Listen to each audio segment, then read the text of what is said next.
आज जंगल के राजा वीरा ने अपने कुछ खास वफादार सिपाहियों को एक जगह इकट्ठा किया। सिपाहियों, तुम सभी को मैं एक बड़ी जिम्मेदारी का काम सौंप रहा हूँ। हमारा इकट्ठा किया हुआ सोना कल विदेशी जहाजों से हमारे पास आ रहा है। तुम्हें वो सारा सोना अपने जहाजों में सही सलामत भरकर यहाँ लेकर आना है। लेकिन याद रहे, इस काम में कोई भी लापरवाही मैं बर्दाश्त नहीं करूँगा, क्योंकि ये सारा सोना हमारे जंगल की गरीब जनता का है। वीरा के सिपाही अगले दिन जहाज में सवार होकर सोना लेने के लिए निकल पड़े। 2 दिन की लंबी यात्रा करने के बाद वीरा के सिपाही उन विदेशी जहाजों के पास पहुंचे और उन्होंने उन विदेशी जहाजों से सारा सोना अपने जहाजों में भर लिया और उसे लेकर वो अपने जंगल की ओर लौटने लगे। लेकिन कुछ दूर चलने के बाद ही अचानक से तेज तूफान शुरू हो गया और अचानक एक के बाद एक उनके जहाजों में तेज धमाके हुए। भयानक धमाकों के कारण वीरा के सिपाहियों के सारे जहाज सोने के साथ समंदर में डूब गए और वीरा के सारे सिपाही मारे गए। देखते ही सब कुछ बर्बाद हो गया। 2 दिन यूं ही बीत गए। वीरा को अपने सिपाहियों की कोई खबर नहीं मिली। तब वीरा ने एक चील को अपने पास बुलवाया। अरे चील, जरा समंदर की तरफ जाकर देखो, मेरे सिपाहियों को इतना समय क्यों लग रहा है। तब वो चील उड़कर समंदर की तरफ पहुंची, जहां उसने देखा वीरा के सारे जहाज टूटकर बिखर चुके हैं और गहरे पानी में डूबे हुए हैं और साथ ही वीरा के सिपाहियों की लाशें भी खून से लथपथ पानी के ऊपर तैर रही हैं। ये नजारा देखकर चील फौरन वहां से वीरा के पास आई। वीरा महाराज, हमारे साथ बहुत बड़ी अनहोनी हुई है। हमारे सिपाहियों के सारे जहाज टूटकर समंदर में डूब गए हैं और आपके भेजे हुए सारे सिपाही भी मारे जा चुके हैं। तुम जल्दी वहाँ मेरे साथ चलो।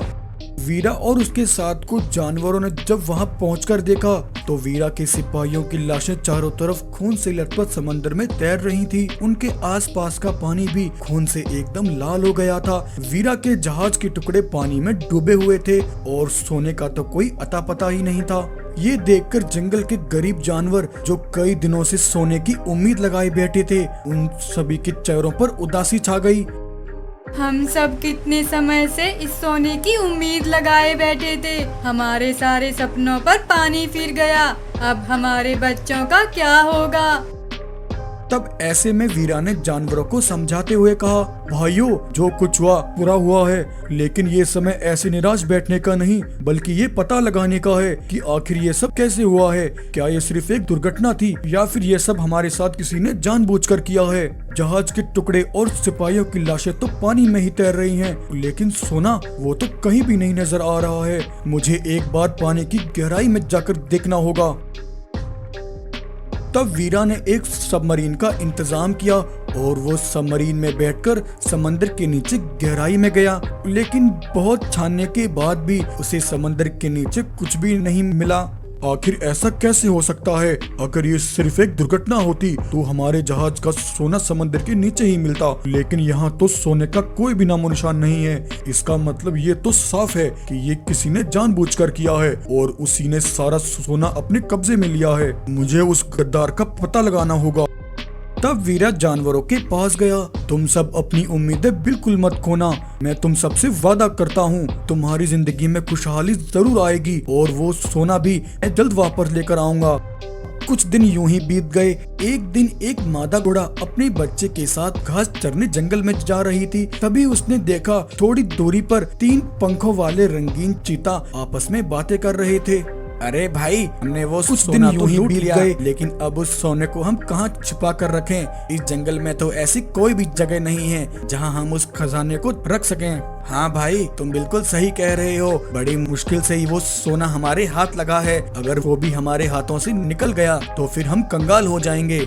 अरे नहीं नहीं भाई, तुम दोनों खामखा इतना सोच रहे हो। जब तक हमारे पास ये उड़ने वाले पंख हैं, तब तक कोई भी हमारा बाल भी बांका नहीं कर सकता। इसलिए तुम बेफिक्र हो जाओ। अभी वो सोना जहाँ रखा है उसे वहीं पर रहने दो। जल्द हम उसके लिए कोई दूसरी जगह तलाश कर लेंगे। जब मादा घोड़ा ने ये सब सुना तो वो फौरन वहाँ से लौटकर वीरा के पास आई और उसने जो कुछ जंगल में देखा वो सब वीरा को बता दिया। इसका मतलब मेरा शक सही था। उन लुटेरे चीतों से वो सोना निकालने के लिए मेरे पास एक बहुत अच्छा प्लान है। ये सोचकर वीरा ने एक प्लान बनाया।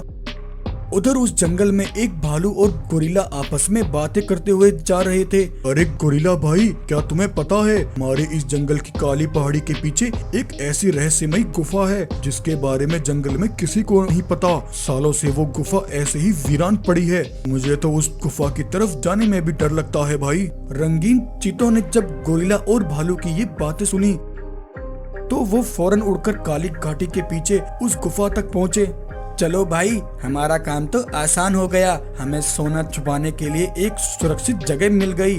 ऐसा कहकर रंगीन चीतों ने वो सारा सोना लाकर उस गुफा के अंदर छिपा दिया और उसका दरवाजा एक पत्थर से बंद कर दिया। चलो भाई, अब चलकर कोई दूसरा बड़ा खजाना लूटा जाए। आखिर जितना भी सोना हो हमारे लिए तो कम ही है। वहीं थोड़ी देर बाद उस गुफा का पत्थर उसके सामने से हटा, क्योंकि उस गुफा के अंदर पहले से ही वीरा मौजूद था और इस तरह वीरा का ये प्लान कामयाब रहा। दरअसल उस दिन जब मादा घोड़ा से रंगीन चीतों के बारे में सुनकर मादा फौरन अपने दोस्त भालू और गोरिल्ला के पास गया। भालू, गोरिल्ला, तुम्हें इसी समय पास के जंगल जाना है और रास्ते में काली घाटी के पीछे वाली गुफा के बारे में बातें करते हुए जाना है कि तुम्हें उस वीरान पड़ी गुफा की तरफ जाने में भी डर लगता है। और यूं इस तरह वीरा ने अपनी सूझबूझ का इस्तेमाल करके उन रंगीन चीतों को बेवकूफ बनाकर उनसे अपना सारा सोना हासिल कर लिया। वीरा ने वो सोना ले जाकर अपने जंगल के जानवरों में बांट दिया।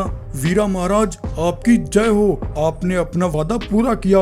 हाँ भाइयों, लेकिन अभी एक काम बाकी है। वो रंगीन लुटेरे चीता किसी और को न लूट सकें, इसके लिए मुझे उन्हें रोकना होगा। और जिन पंखों की उड़ान के घमंड में आकर वो आए दिन ऐसी लूटपाट करते हैं, उन्हें भी एक बार सबक सिखाना है। तब वीरा तुरंत जाकर एक तांत्रिक से मिला। तांत्रिक जी, कुछ लुटेरे रंगीन चीता उड़ने वाले पंख पाकर जंगल में आए दिन लूटपाट कर रहे हैं। मुझे उन्हें सबक सिखाने के लिए एक ऐसे अनोखे पंख दो जिनसे उनका घमंड चूर चूर हो जाए। वीरा की बात सुनकर तांत्रिक ने उसे अनोखे सोने के जादुई पंख दिए। तब वीरा उन जादुई पंखों को अपने अंदर छिपाकर उन तीनों रंगीन चीता के पास गया। अरे ओ रंगीन चीता, बहुत कर ली तुमने जंगल में लूटपाट। आज के बाद तुम कोई भी लूटपाट नहीं करोगे। और ऐसा करने से क्या तुम हमें रोकोगे वीरा? क्या तुम्हें दिखता नहीं हमारे पास जादुई उड़ने वाले पंख हैं, तुम हमें छू भी नहीं सकते। ये कहकर जैसे ही रंगीन चीता वहाँ से उड़ने लगे, तभी वीरा ने अपने अंदर से जादुई पंख निकाले और उन जादुई पंखों की शक्तियों से उन लुटेरे चीता के पंखों को हमेशा के लिए जलाकर राख कर दिया। अपने जादुई पंखों को खोकर रंगीन चीता को अपनी किए पर बहुत पछतावा हुआ। अब यहाँ से दफा हो जाओ, और फिर से तुमने कोई लूटपाट करने के बारे में भी सोचा तो अगली बार तुम जिंदा नहीं बचोगे। ये सुनकर तीनों रंगीन चीता दुम दबाकर वहाँ से भाग गए और इस तरह वीरा ने जानवरों से किया हुआ अपना वादा पूरा किया और सोने को पाकर जानवरों का जीवन अब खुशहाल हो गया। तो ये कहानी आपको कैसी लगी? अगर स्टोरी पसंद आई हो तो वीडियो को लाइक, शेयर एंड सब्सक्राइब जरूर करें।